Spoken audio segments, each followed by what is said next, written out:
કવિતાઓ જીવનનો સાર.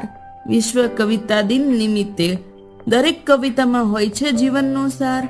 કલાકારોમાં જોડાયેલો હોય અનોખો તાર. કવિતાઓમાં લાગણી છુપાયેલી હોય છે કવિતાના અલગ અલગ પ્રકાર. કવિતાઓમાં પ્રેરણાદાયક વાતો થાય છે તે વાતોનો અનોખો પ્રચાર. કવિતાઓમાં તાકાત છુપાયેલી હોય ત્યાં જ કરે છે વ્યક્તિ મજબૂત સરખો વિચાર. બને છે શબ્દની માળા માં પરોવી હંમેશા અલગ અલગ પ્રકારના સારા સુવિચાર.